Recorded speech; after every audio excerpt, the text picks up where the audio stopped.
What's going on, guys? It's Cimo. So yesterday, a bunch of stores started receiving sets of OTS Pack 8, and through some means or another, the set started to get spoiled, and we started to see the contents. Now, full disclaimer, we don't have the official pictures of the set yet, so we're missing a couple things, but from secondhand sources, we pretty much are 99% sure on what the most important cards are, and that's what we're going to be covering today. I'll show you the pictures of what we do have, but we're going to be covering the entire set in general and kind of looking and evaluating the set overall. But before we get into that, I do want to give a huge shout out to my newest YouTube channel members as always. So big shout outs today to Buddy Gaming, No Regards Gaming, and Chris. You guys are the reason that this channel is growing strong. And if you guys want to help support the channel through a YouTube channel membership, hit the join button down below or check out the links in the description. But without further ado, let's go ahead and get right into it. So, when it comes to an OTS pack, the most important thing you have to realize that, at least from my perspective, this is a competitive-oriented set, because the idea behind this is to just give some nice holo upgrades at the super and ultimate rare level to cards or strategies that really deserve it because they were kind of like the all-stars of the past few months. And typically that's kind of what happens, but sometimes they're a little late to the party. But we're going to start off, as always, with the ultimate rares. Now, the ultimate rares for this set, we have Sky Striker Ace Kagari, we have Scapegoat, and we have Droll and Lockbird. And honestly, I think they hit this out of the park. These are three extremely good ultimate rares to have picked. That I didn't expect Kagari was going to be in here, considering just how early it's been since Kagari was released into the game. I might have expected it like in the next OTS pack, but hey, that's a really good candidate. That's going to be an extremely expensive card because anyone playing Sky Strikers or a Sky Striker engine is going to want to have those ultimate rare copies of Kagari. Extremely powerful card, definitely worthy of that slot. Now, Scapegoat and Droll are the cards that we don't yet have pictures of, but there's several different sources saying that these are the other two ultimate rares. And Scapegoat's an extremely good candidate because even if they limit Scapegoat on the upcoming Forbidden Limited list, which is highly possible, I still think it's a good candidate for ultimate rare because this is just one of the most format-defining cards we've had. It basically pushes decks to a level that they weren't able to compete at previously because Scapegoat is such a powerful card. This could also allude to the fact that maybe they don't touch Scapegoat at all. I mean, it's back at 2 in the OCG, so I guess that's pretty important to note. It was at 1 before, but realistically, it's a card that is pretty much a candidate for getting hit, but if it survives the ban list, you're going to be able to play with 3 ultimate rare copies of Scapegoat, and I couldn't think of a better pick for the ultimate rare slot than that. And lastly, Droll and Lockbird is the third ultimate rare. Now, I think this is very well deserved considering that they've rarely bumped a lot of hand traps to ultimate rare in the past, like Ghost Ogre and things like that, but what you have to realize here is that Droll and Lockbird is one of those cards currently that's demanding like an outrageous price tag, so I almost kind of wish this was in the super rare slot, even though it's had a super rare printing in the past. I'd rather be like much more accessible than be at the higher rarity. Now, sure, the ultimates of Droll and Lockbird are going to be gorgeous, but it's one of those cards too that's very format specific, and the format has to be accelerated to such a pace that Droll is really worth it, otherwise people aren't going to play it. But I still think overall they picked 3 incredibly solid ultimate rares for the OTS Pack 8. Now this brings us on to the super rares, and this is where the bulk of this discussion is going to be, because there's a lot to talk about here. So, when it comes to super rares and OTS packs, there's always 10, and starting off, one of the biggest new additions is that there's going to be a super rare Sky Striker token occupying one of these slots. Now, this is really cool because, you know, this is the token that Sky Striker Hornet Drones produces, and I think it's incredible that they're actually producing tokens in the OTS pack, or pretty much just in general. I think this is a great idea. I've always vouched that if they're printing cards that create tokens, actually print the goddamn tokens so that we have the cards to use. Now, my one gripe with this is that why didn't they just print this in Dark Saviors? They had plenty of other super rares occupying that set, like say, oh, I don't know, Foolish Burial Goods? So you could have put the token in place of Burial Goods, and it would have actually been in its native set, so people could have been playing with it for the past few months. I guess having it is better than not, but some people might argue, well, it's taking up the slot of something that deserves to be a super rare. I kind of agree with that. It could have been a common. I mean, the common is like the one that Japan has. I have one personally, so I could see that point to be made too. I mean, at that point, you could make like Sky Blaster tokens at the common or super rare slot as well, and I think that's definitely a good point to make. But overall, I'm just happy that the token is released because now people can actually play with the real token, and it might just alleviate some confusion, especially because there's GOAT tokens, Sky Blaster tokens, all these different type of tokens running around. I think it's definitely a good thing.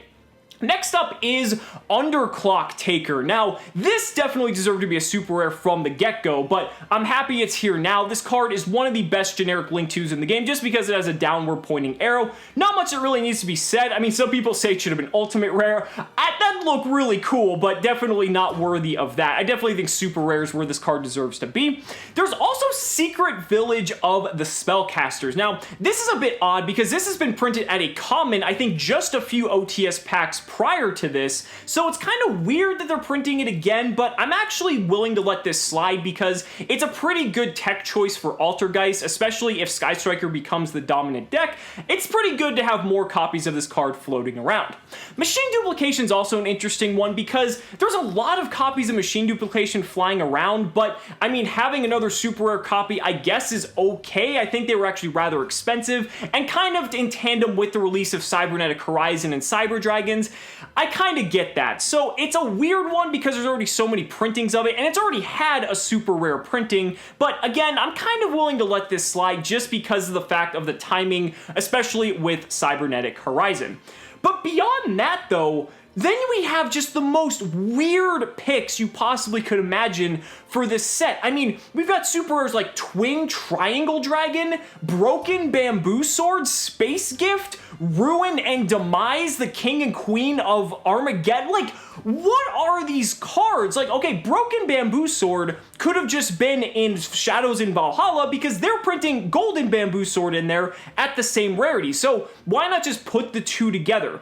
Twin Triangle Dragon is a card that sees virtually no play, so again, very random pick. Space Gift, I get it. You're printing Neospatian cards. Like, this is not a card that deserves to be super rare. This is a card that would be in the common slot and deserves to be there because it's Neospatian support. This is not going to be anything like meta-defining or meta-breaking. It does not deserve to be occupying a super rare slot. And speaking of not deserving to occupy these slots, let's talk about Ruin and Demise because these cards were just printed 2 fucking weeks ago as rares, and now they're getting super rare upgrades? Like, if they wanted to print them as super rares, just print them as fucking super rares in Cybernetic Horizon and be done with it. Why are we wasting 2 slots in this product on cards that were just printed? It just doesn't make any sense. But, you know, that's what it is, and we're missing 1 card too from the super rares, which is fine. I don't think it's going to be anything like mind-blowing.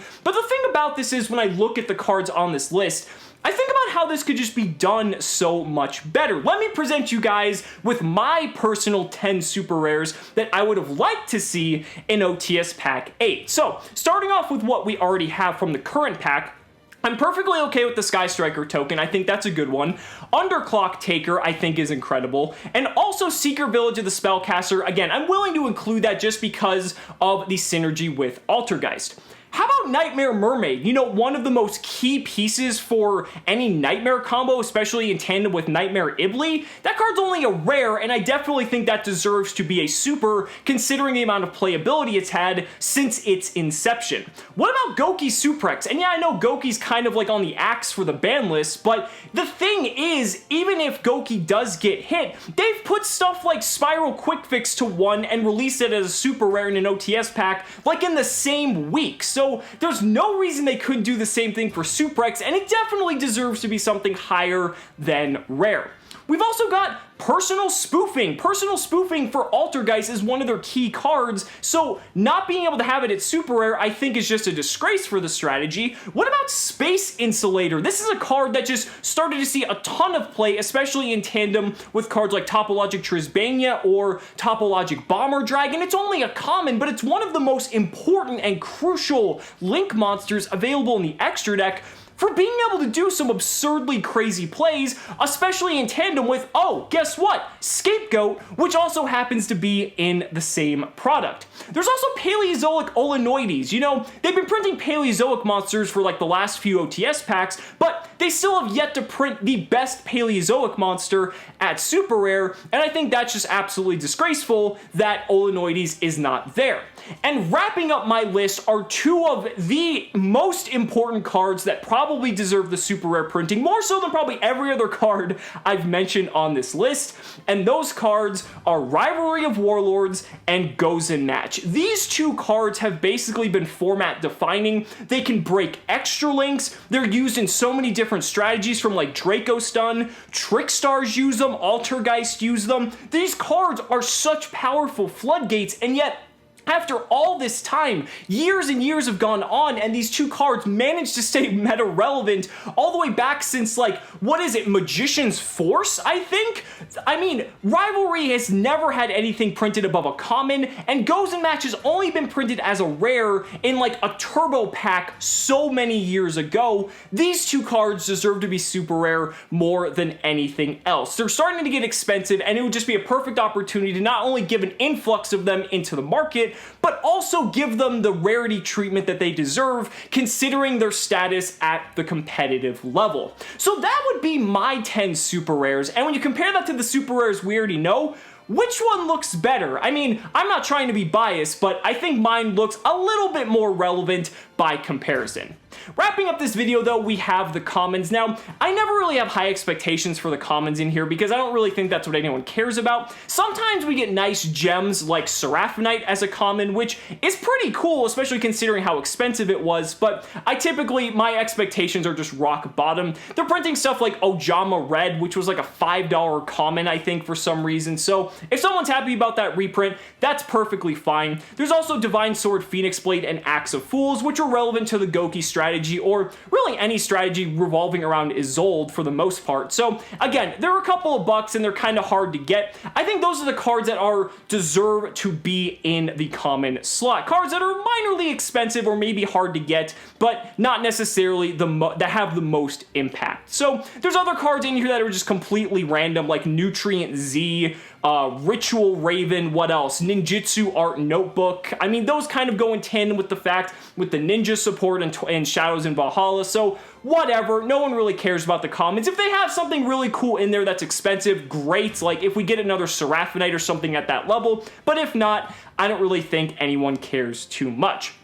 The point I'm trying to make is that I feel that these OTS packs could be so much more suited to the competitive player base than they currently are. And I feel that the OTS product is specifically designed for that because you have to enter tournaments at your locals to get these cards. So you're going to have people that want to play more competitively already attending, and that's going to draw people in because they want to hollow out their decks. They want to get these packs and get the cards and the decks they're already playing to help hollow them out and just make them a lot nicer. You also want to have these cards to be like money cards to make it just more appealing for people to go, because if someone pulls the lottery, you know, Ultimate Kagari, that's fantastic, and that's going to be a good story for you to tell to your friends. Now, I gotta give credit where credit is due. The Ultimate Rares, they hit it out of the park, I think, in this set. Some people might argue it could have been something else over Droll, but realistically, Kagari, Scapegoat, and Droll are three fantastic picks. The Super Rares, you know, it's kind of funny. OTS Pack 7 had, like, pretty good Super Rares, but then, like, not the best Ultimate Rares. I'm looking at you, Herald of Orange Light, but,